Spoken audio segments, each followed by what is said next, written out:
আজকে শিশুরা বড় হচ্ছে এক সর্বমুখী চাপের মধ্যে। এই পৃথিবীটা যেন তাদের কাছে একটা প্রেসার কুকার হয়ে উঠছে। ঋণ, তুলনা, একাকিত্ব, পড়াশোনার চাপ, মানসিক চাপ, কেরিয়ারের চাপ, সবটা মিলে তারা উদ্ভ্রান্ত, উদ্বিগ্ন এবং বিপর্যস্ত। জীবনের সবচেয়ে বড় স্কিল কিন্তু পড়াশোনা বা কেরিয়ার নয়।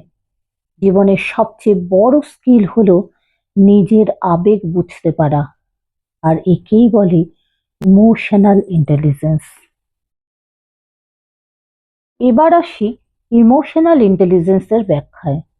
ইমোশনাল ইন্টেলিজেন্স মানে হলো নিজের আবেগ বুঝতে পারা। রাগ, ভয়, দুঃখ, এই ধরনের আবেগগুলোকে সামলাতে পারা এবং নিজের সাথে সাথে অন্যের আবেগকেও বুঝতে পারা। ইমোশনালি ইন্টেলিজেন্ট মানুষ কিন্তু পারফেক্ট হয় না, তারা হয় ইমোশনালি সেফ। এবার প্রশ্ন হলো, আজকের পৃথিবীতে ইমোশনাল ইন্টেলিজেন্স হঠাৎ করে কেন এত জরুরি হয়ে পড়ল? বর্তমানে শিশুদের ক্ষেত্রে যে ধরনের সমস্যাগুলো আমরা সাধারণত দেখে থাকি তা হলো মোবাইল স্ক্রিনের অতিরিক্ত ব্যবহার, পড়াশোনার চাপ, মানসিক চাপ, বন্ধু থাকা সত্ত্বেও তারা একাকিত্ব ফিল করছে এবং ছোট বয়স থেকেই তারা সম্পর্কজনিত মানসিক চাপের মধ্যে জড়িয়ে যাচ্ছে। এই ধরনের সমস্যাগুলো ইমোশনাল ইন্টেলিজেন্স দ্বারা খুব সুন্দরভাবে কিন্তু তারা নিজেরাই ট্যাকেল করতে পারে। ইমোশনাল ইন্টেলিজেন্স হলো বর্তমান পৃথিবীতে নতুন সার্ভাইভাল স্কিল। ইআই রপ্ত করতে পারলে এই শিশুরা বড় হয়ে স্ট্রেস সামলাতে পারে, আত্মবিশ্বাসী হয়ে ওঠে।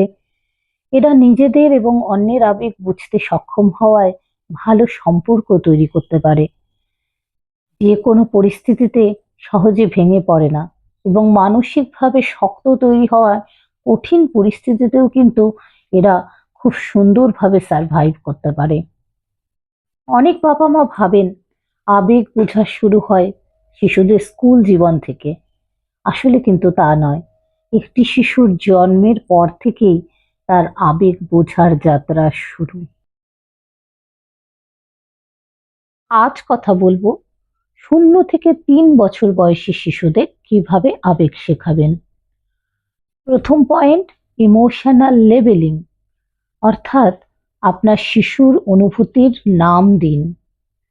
যেমন পরিস্থিতি বুঝে তাকে বলুন, তুমি ভয় পেয়েছো, তুমি রেগে আছো, তুমি কষ্ট পাচ্ছ, আমি বুঝতে পারছি, আমি তোমার সাথে আছি।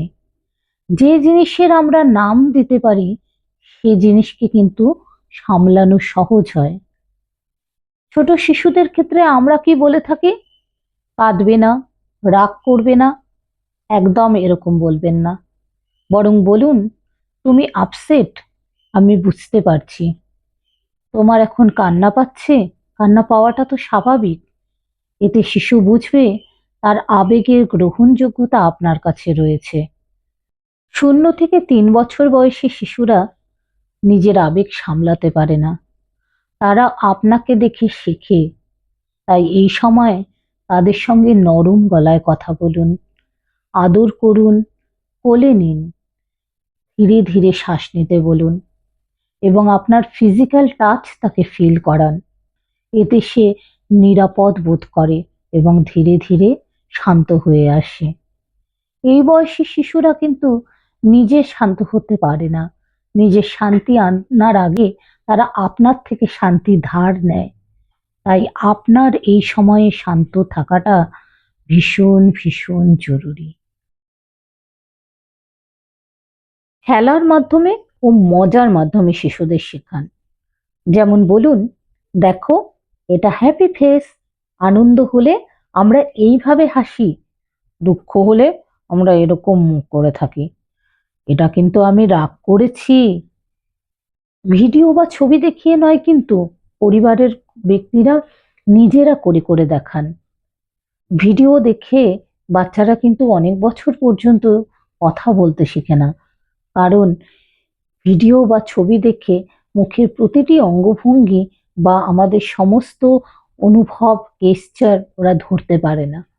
আবেগ চাপতে নয়, বরং নিরাপদভাবে তা প্রকাশ করতে শেখান। বলবেন না চুপ করো, বরং বলুন তুমি রেগে আছো, চলো মাটিতে পা ঠুকি, বালিশে মারো, মানুষকে নয়। এটাই ইমোশনাল ইন্টেলিজেন্স। সাইকোলজির ভাষায় আমরা একে বলি রিপ্লেসমেন্ট, অর্থাৎ আমার আবেগকে তুলনামূলক কম ক্ষতিকর কোনো কিছুর মধ্যে দিয়ে পরিচালিত করা। ইমোশনালি ইন্টেলিজেন্ট শিশু তৈরি হয় ইমোশনালি সেফ বন্ডিং থেকে। যা হয় শিশুর নিরাপদ পরিবেশ, চোখে চোখ রেখে কথা বলা, শিশুর আবেগকে কান্নাকে গুরুত্ব দেওয়া, শান্ত পরিবেশ, নিরাপদ পরিবেশ, এইগুলো থেকে। বাবা মা বা বাড়ির অন্যান্যরা নিজেদের আবেগ দেখিয়ে শিশুকে শেখান। যেমন আপনি বলতে পারেন, মা একটু ক্লান্ত, তাই সোফায় হেলান দিয়ে গভীরভাবে শ্বাস নিচ্ছে। বাবা এখন একটু আপসেট, তাই কিছুক্ষণ চুপ করে আছে। এই বয়সী বাচ্চাদের সামনে উঁচু গলায় কথা বলা, চিৎকার করা, ঝগড়া, মারামারি, কটু কথা বলা, এগুলো কিন্তু একদম করবেন না। এতে করে তারা নিরাপত্তার অভাব বোধ করে, তাদের মস্তিষ্কের গঠনের পরিবর্তন হয়ে যায়, নিউরনের পথ ঠিকঠাক তৈরি হয় না। আর শিশুর যাবতীয় সমস্যার সূত্রপাত কিন্তু এখান থেকেই শুরু হয়। ইমোশনাল ইন্টেলিজেন্স কিন্তু কোনো বিলাসিতা নয়, এটা মানসিক স্বাস্থ্যের ভিত্তি। আর এটা কোনো বই থেকে শেখা বা শেখানো যায় না। এটা শেখা যায় একমাত্র ভালোবাসা থেকে, ভাষার মাধ্যমে এবং শুনে বোঝার মাধ্যমে। আর সে শুরু হয় জন্মের দিন থেকেই। আপনার শিশুর মধ্যে কোন আবেগটি সবচেয়ে বেশি দেখা যায়?